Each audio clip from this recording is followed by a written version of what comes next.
Hi, my name is Hazra Hafiz, your TiNKA educator. Welcome to TiNKA Lightboard series. Before we begin, don't forget to follow our social media. Press like and follow our Facebook and Instagram on the link below. So let's start. So today we're going to learn about digestive system. Okay, and in digestive system we're going to cover all the necessary components. And for now, we're going to cover mainly on human digestion. So in human digestion, what you see is that in our digestive system, we are a single passage. And this single passage is called the alimentary canal. What it means is that your mouth down to your anus are connected directly to one another. Okay? They are not stopped by anything. And this single passage or the alimentary canal consists of ingestion,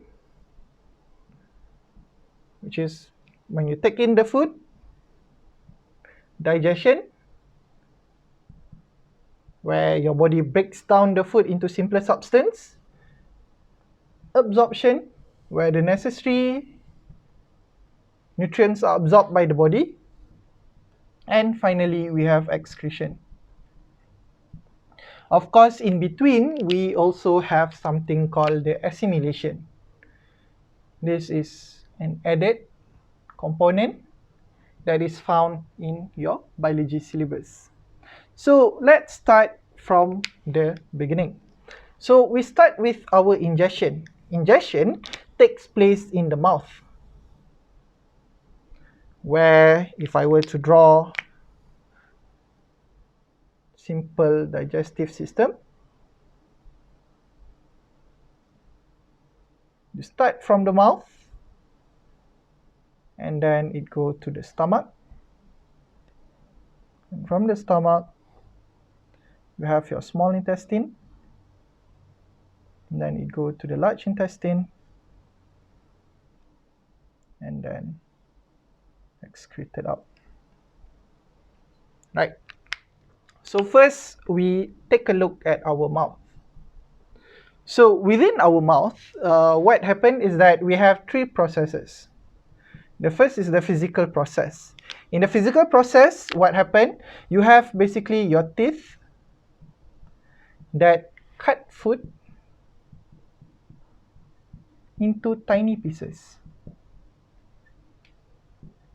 What this does is that as food is being cut and chewed, you're going to increase the surface area of the food.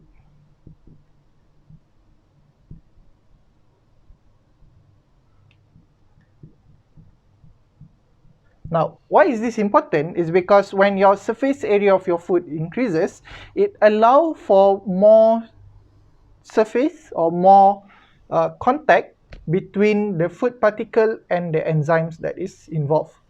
Now, aside from that, your mouth also, what they do is that since you use up your teeth, the teeth allow for large food to be cut down much smaller, allowing for swallowing. This is up the travel of food from your mouth down to your stomach. Aside from that, the mouth has salivary glands that secrete amylase. Amylase is an enzyme, and what it does is that it breaks down carbohydrate or starch down to maltose. And finally, what happens inside your mouth is that a bolus is found.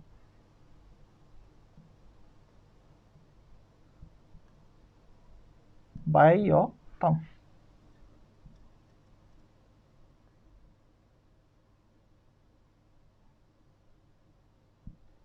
So this bolus is a ball-like structure that allow the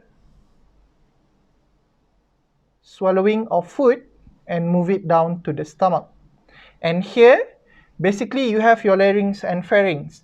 But for the digestive tract, we talk about the pharynx. And the pharynx is basically the opening to allow food to Number 1, not enter the air passage. And number 2, for food to enter the esophagus.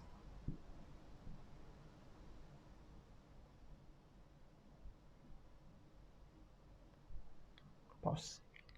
Now, from your mouth, then it go to the esophagus. Now, what happened in the esophagus? The esophagus are made of soft muscle tissue, and this esophagus, what they do is that the wall of the esophagus carry out contraction and relaxation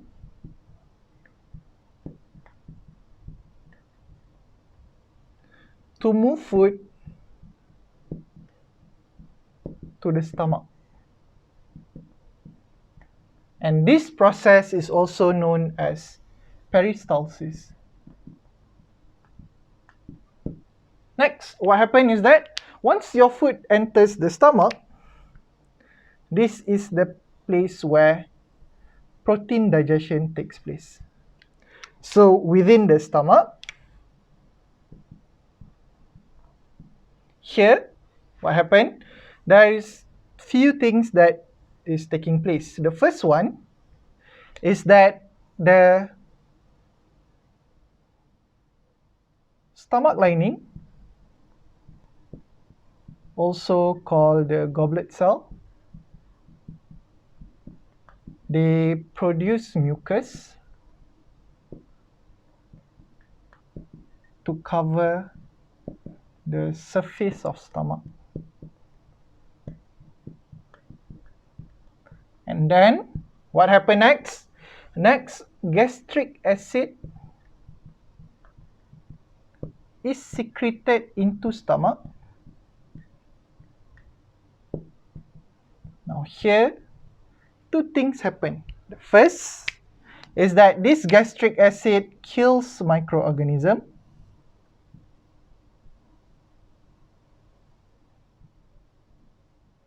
And the second thing is that this gastric acid, it lowers the pH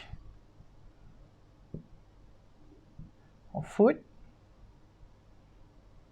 and the entirety of the stomach for protein digestion.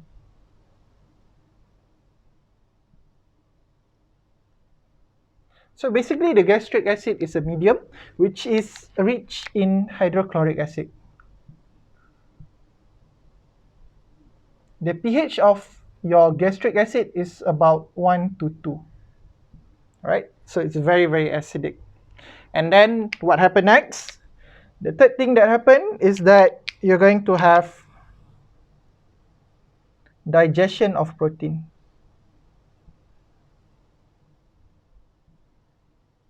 Now, in this stage, what happened? You have two enzymes that comes in. The first enzyme is known as pepsin. What the pepsin does is that it converts the protein into polypeptide.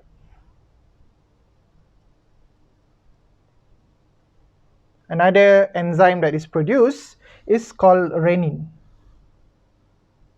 And this renin, what they do is that they convert the protein that is found in your milk from caseinogen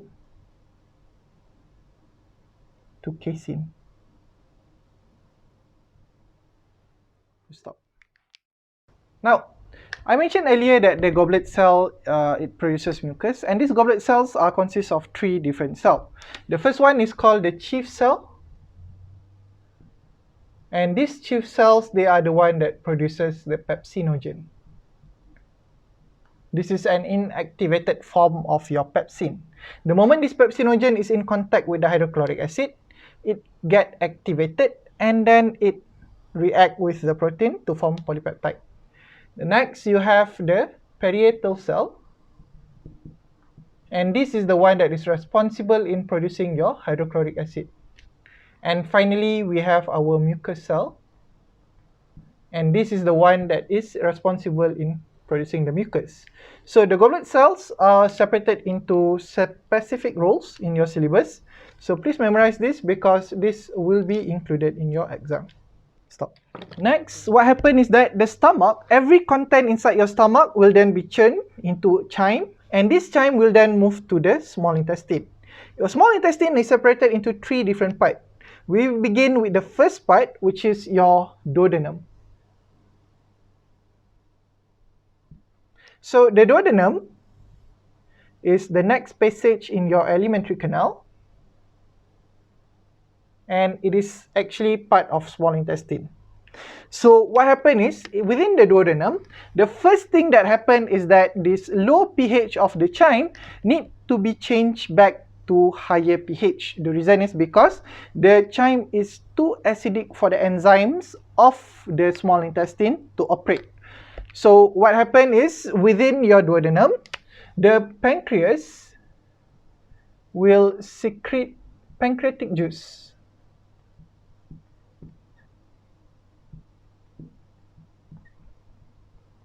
So this pancreatic juice, what they do is that they are higher in pH and they contain the digestive enzyme. Now, you must be thinking, how does the content in the stomach flow towards the duodenum or inside the duodenum? So at each point of your digestive tract, there is actually a muscle that hold the alimentary tract close, and this muscle is called the sphincter. You will find this muscle in several places. The first is within the oesophagus that is moving to the stomach. Second is from the stomach to the duodenum, and then the last one is at your anus, where the passage ends. Right? So what happened here is that it is higher in pH, contain the digestive enzyme. You won't have any other processes except for the digestion. So within the digestive process of the duodenum, we have several enzymes. The first enzyme that takes place inside the duodenum, it's of course your pancreatic amylase. You learn this in your Form 1, Form 2, Form 3.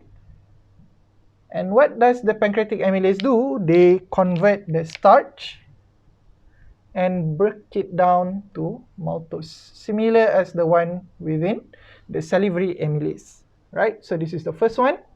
The second one, what happened is that for the second one to happen, the enzyme is called the lipase.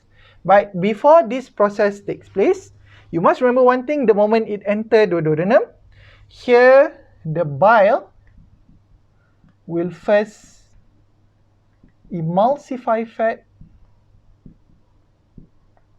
into tiny droplets. Why is this important? Is because the digestion of fats are much more complex when it is in solid or in complex liquid form, or when they are large in quantity. So what the bile do is that the bile is stored in your gallbladder, and then they are released the moment they are needed, and this bile will then cut down the fats into tiny droplets, allowing for a larger surface area for the enzyme to operate on. Now, what happened in your lipase? The lipid is broken down to fatty acid and glycerol.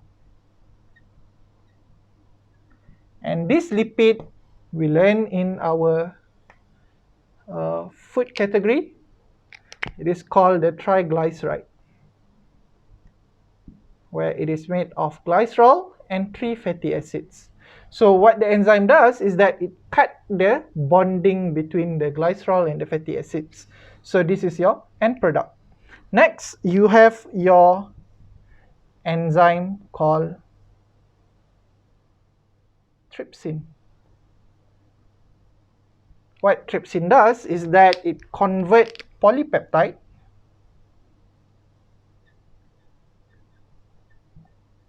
into peptides.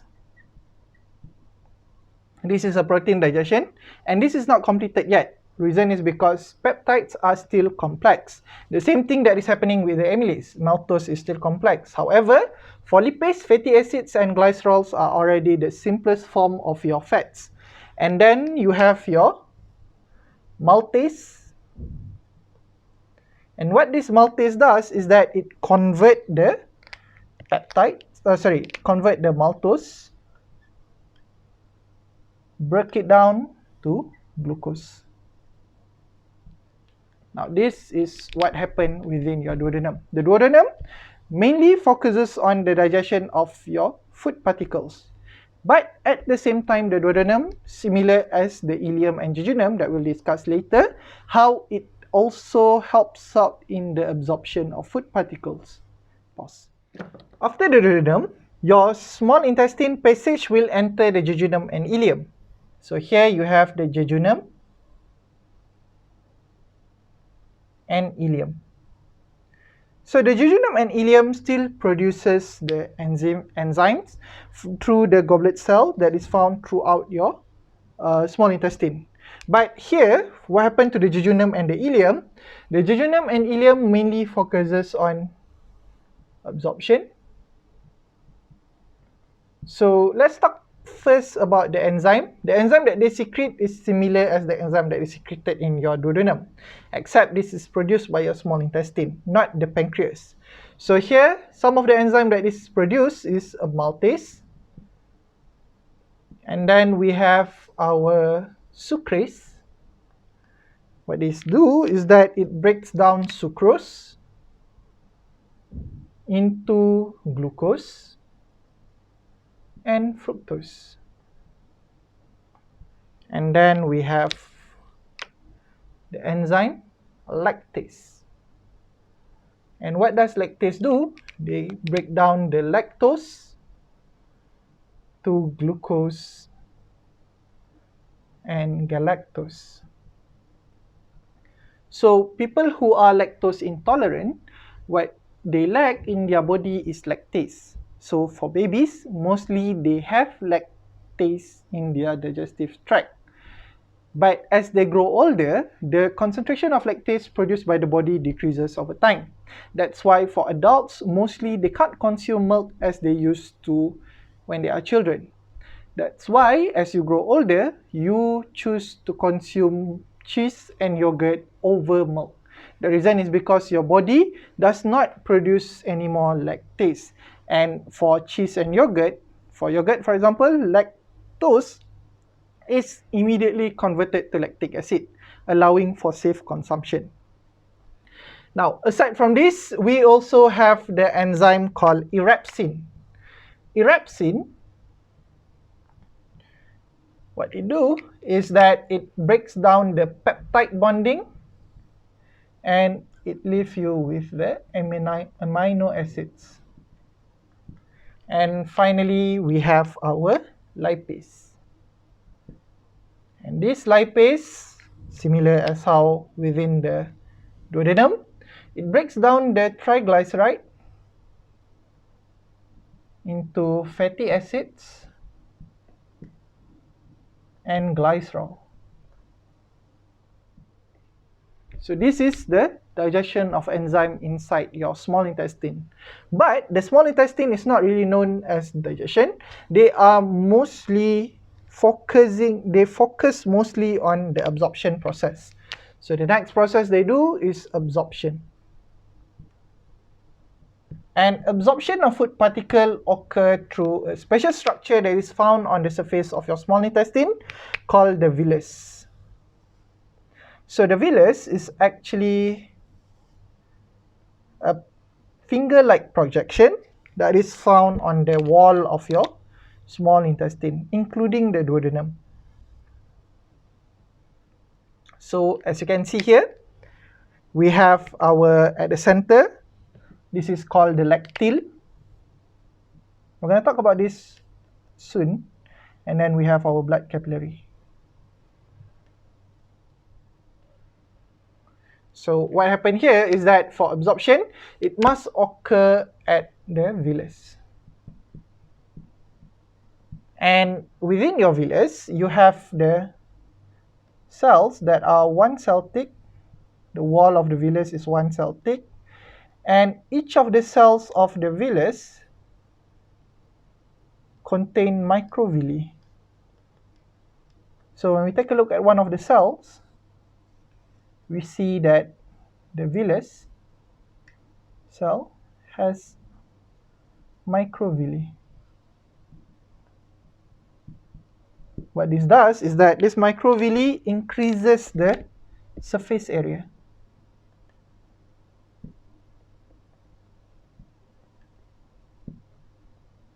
For absorption. Now, the Villus, they have several special characteristics. One of it is that it is numerous, large surface area, it is also moist, and they are also rich in blood capillary.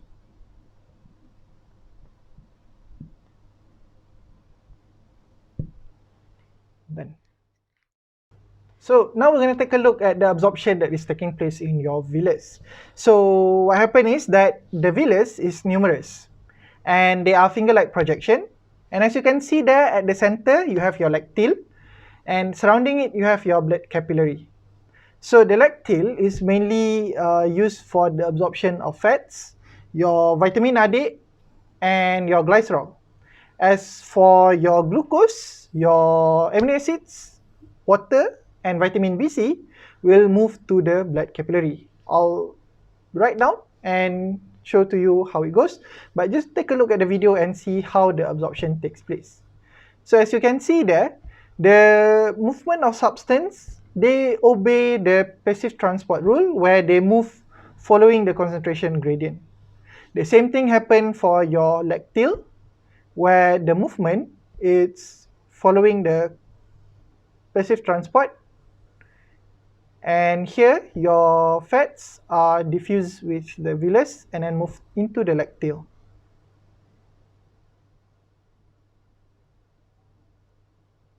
And the lacteal are connected to your lymphatic system where it will be filtered out, and then the nutrients can also return back to the blood capillary. We're going to talk that in much greater depth when we learn about our circulatory system. So here what happened is, like I've shown you in the animation earlier, is that we have two passage that your digested food needs to enter. The first passage that it need to enter is basically the blood capillary. Within the blood capillary, you have several substances that diffuse into the blood capillary. The first is, of course, you have your glucose, the amino acids, your fructose, as well as your galactose. This diffuse into your villus and into the blood capillary through the process called facilitated diffusion.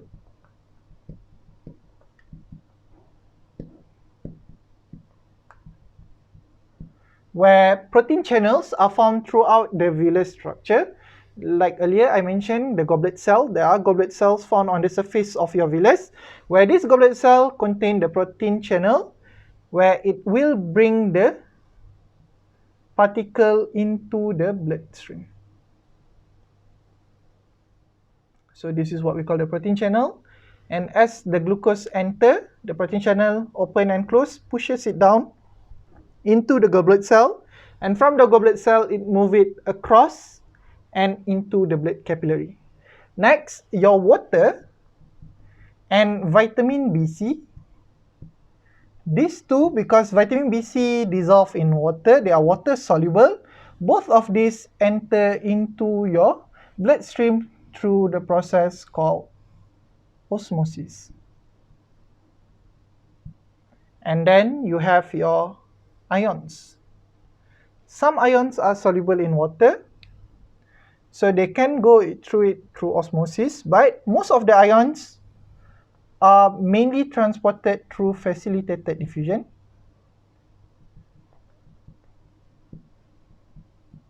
Where you have specific protein channel that brings the food substance or the material across into your blood capillary. And then we take a look at our lacteal. Here in lacteal, The two substances that enter the lacteal are the fatty acids and the glycerols, along with vitamin A. So your fatty acids, the glycerol, and your vitamin A, these three substances, because vitamin A is basically, they dissolve in fats, they are fat soluble. So all three of them enter the lacteal through simple diffusion. What it does is that it dissolves itself through the membrane of the villus, and then it gets transported to the lacteal. Now, for your blood capillary, what happened here, the blood capillary will then be carried to the liver through the hepatic portal vein, where your food are filtered for any toxins, and they will undergo the process of assimilation that we'll explain much later. And then for your lacteal, they re-enter or go back to the lymphatic system. So the lymphatic system contains a lot of lymph nodes, as well as the spleen, where it filters out the fats to check if there is any microorganism mixed within it. And pause. Now, from the small intestine, it then moves towards the large intestine. So, between the passage of your small intestine and your large intestine, there is a structure called the appendix. Medical experts believe that the appendix doesn't really have any function. The reason is because if you undergo appendectomy, where it removes your appendix, it doesn't cause any changes to your body. One thing it does is that it stores any undigested seed, and this can also cause problem to the body. When the digested seed remain and it attracts bacteria, it causes necrotizing body to appear. This necrotizing body is the depth of body tissue surrounding it, and this will lead to myriad of different problems, including cancer. But we're not going to talk much on the appendix, it's just that. And now we take a look at our large intestine. Large intestine only carry out one function. What it does is that it reabsorbs water. Because water always moves in and out of your digestive tract due to the water potential, eventually at the large intestine is where all of the water get absorbed. So here, any of the food particle that remain will eventually start to clump up. And here is where your fiber orophage takes its role. So here the fiber, what it does is that it absorbs water, allowing for smooth passage. Some of the fiber retain the water within the structure, and you have your fecal formation. And your feces will then move down towards the rectum. And in the rectum is where the storage takes place.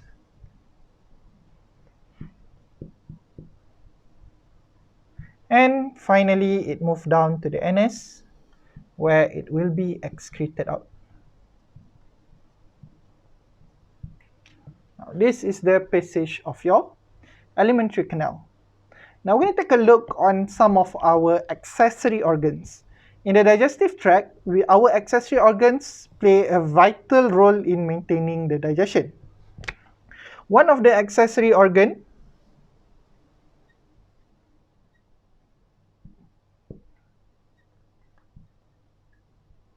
is your liver.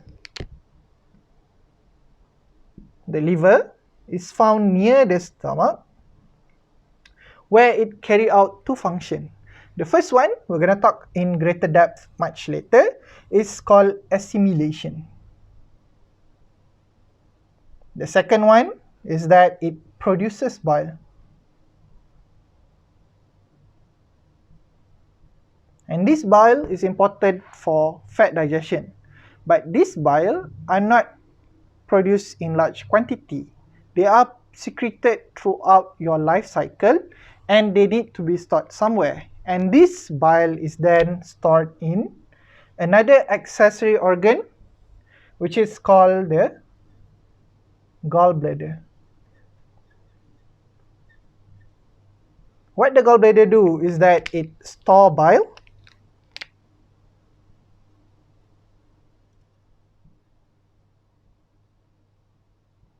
Now, the problem with your bile is that over time, the bile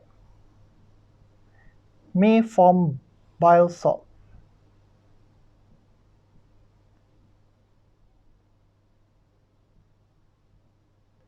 And this bile salt, as it accumulates, it forms the bile stone. And when the bile stone is formed, it blocks the passage of your bile back into the digestive tract. So what happened here, if your bile stone is accumulated, the digestion of fats cannot be completed because now bile can't interact with the digestion of fats. So what happens is, if the doctor find bile stone and it haven't caused any damage to your gallbladder tissue. So what the doctor usually do is either they break down the bile stone using sonar technology, where they puncture or break the stone using sound wave. But for cases where this bile stone is causing damage to the gallbladder, doctors usually remove the gallbladder altogether. You must remember one thing, the gallbladder stores bile, and your bile is responsible within the digestion of fats. So when your gallbladder is removed completely, the digestion of fats become inefficient. Bile is still produced in your body, but it is not stored. So the bile secretion or bile production is inefficient to the digestion of the fats, because the amount of bile produced for your food that is rich in fats is not enough. So what happens for people who have their gallbladder removed? Usually doctors will suggest for them to not